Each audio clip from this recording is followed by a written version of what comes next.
Selamat datang di Narawas, tempat Anda mendapatkan kisah inspiratif dan mendalam tentang tokoh-tokoh besar Indonesia. Hari ini kita akan membahas sosok yang tak pernah lepas dari sorotan publik, Deddy Mulyadi.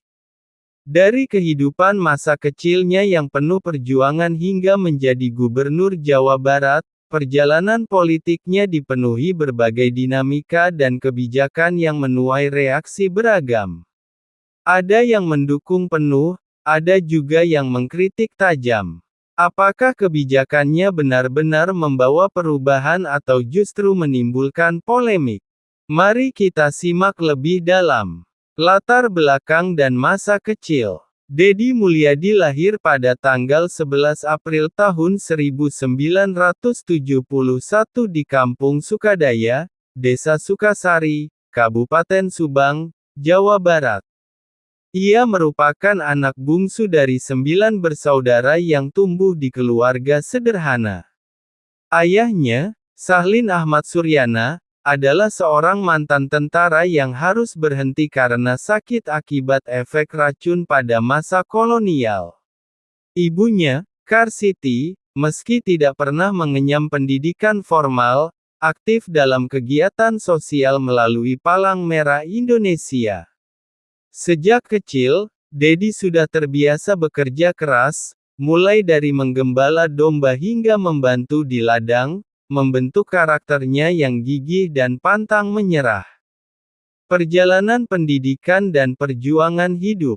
Deddy menempuh pendidikan dasar di SDN Sukabati dan lulus pada 1984. Ia kemudian melanjutkan ke SMPN 1 Kalijati, lalu SMA Negeri Purwadadi, dan akhirnya lulus pada tahun 1990. Selepas SMA, ia merantau ke Purwakarta untuk mengejar pendidikan tinggi di Sekolah Tinggi Hukum Purnawarman dan berhasil meraih gelar sarjana hukum pada 1999. Namun, perjalanan pendidikannya tidak mudah. Untuk membiayai kuliah, Deddy harus bekerja serabutan, termasuk menjadi tukang ojek. Pengalaman ini memberinya pemahaman mendalam tentang kehidupan rakyat kecil dan menumbuhkan rasa empati yang kelak membentuk gaya kepemimpinannya. Kehidupan pribadi dan pernikahan. Deddy Mulyadi memiliki perjalanan rumah tangga yang cukup kompleks. Pernikahan pertama, Sri Mulyawati. Pada tahun 1998, Deddy menikah dengan Sri Mulyawati.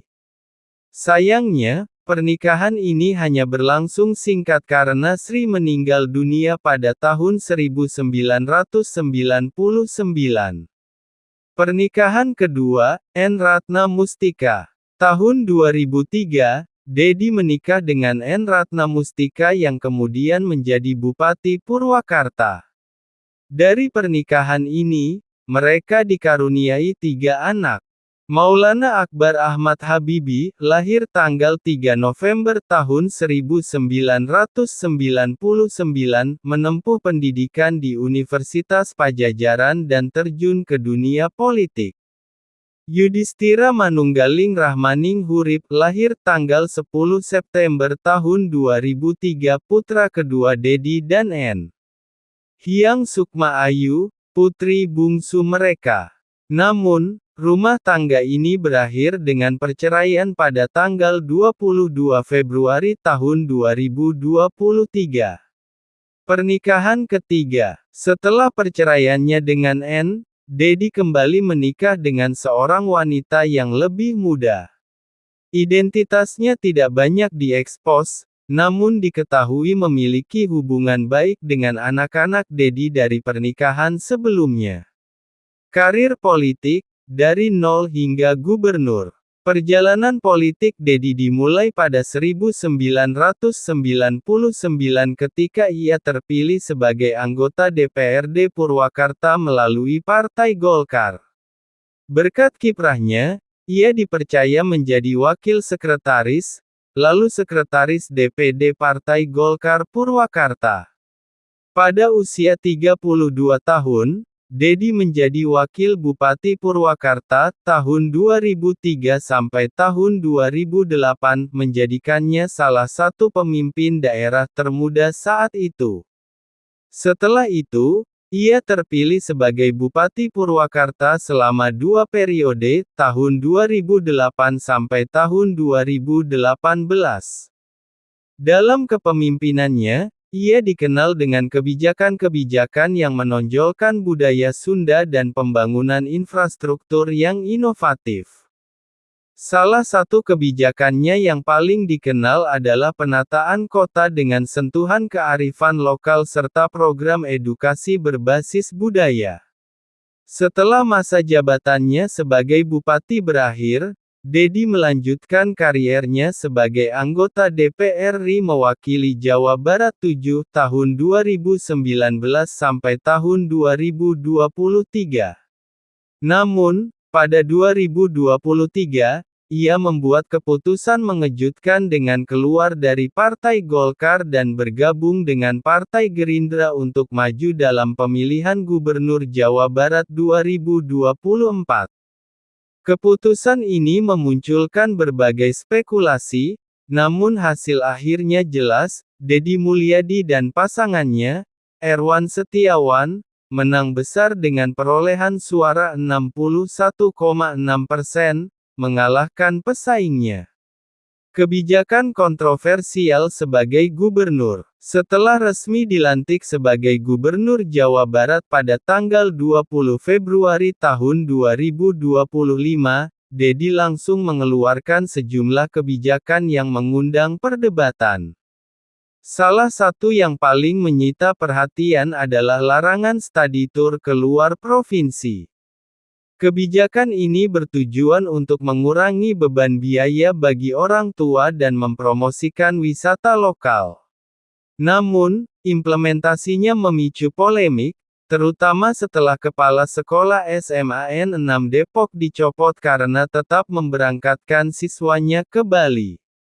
Dedi membela kebijakan ini dengan alasan bahwa peraturan harus dipatuhi demi kepentingan masyarakat.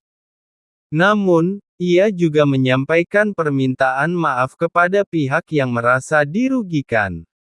Pro dan kontra kebijakan. Dukungan terhadap kebijakan. Sebagian masyarakat menilai kebijakan ini membawa dampak positif, antara lain, meringankan beban orang tua, tidak semua keluarga mampu membiayai perjalanan study tour keluar provinsi. Mempromosikan wisata lokal, dengan fokus di Jawa Barat, sektor pariwisata daerah berpotensi berkembang. Keamanan siswa, mengurangi risiko kecelakaan perjalanan jauh. Kritik terhadap kebijakan. Namun, tak sedikit yang menganggap kebijakan ini kurang tepat, dengan alasan membatasi pengalaman siswa, study tour keluar daerah memberikan wawasan lebih luas. Implementasi yang kaku, pencopotan kepala sekolah dianggap terlalu berlebihan. Minim sosialisasi, banyak sekolah mengaku kebijakan ini mendadak dan kurang dikomunikasikan dengan baik. Kontroversi lain di kepemimpinan Dedi Mulyadi. Selain kebijakan study tour, Dedi juga dikenal dengan sejumlah langkah kontroversial lainnya. Revitalisasi ruang publik dengan budaya Sunda. Ia banyak memasukkan unsur budaya Sunda dalam pembangunan taman dan fasilitas umum. Beberapa kelompok mengkritiknya sebagai bentuk pemborosan, sementara pendukungnya melihatnya sebagai langkah pelestarian budaya. Penggunaan salam, sampurasun. Dedi kerap menggunakan salam khas Sunda ini dalam berbagai acara. Namun, ada kelompok yang menilai hal ini berpotensi melanggar norma keagamaan. Disiplin ketat bagi ASN. Gaya kepemimpinannya yang tegas terhadap aparatur sipil negara ASN, juga menuai pro dan kontra. Beberapa pejabat yang tidak disiplin langsung dicopot, yang dianggap sebagian pihak sebagai tindakan otoriter. Deddy Mulyadi adalah sosok pemimpin yang penuh warna. Kebijakan-kebijakannya kerap menimbulkan perdebatan, tetapi juga mendapat banyak dukungan. Dengan gaya kepemimpinan yang tegas dan fokus pada budaya serta masyarakat kecil, ia terus menjadi tokoh yang menarik untuk diperbincangkan. Bagaimana menurut kalian? Apakah kebijakan Deddy Mulyadi membawa perubahan atau justru kontroversi belaka? Tulis pendapat kalian di kolom komentar. Jangan lupa untuk like, share dan subscribe agar tidak ketinggalan kisah menarik lainnya di Narawas. Terima kasih dan sampai jumpa di video berikutnya.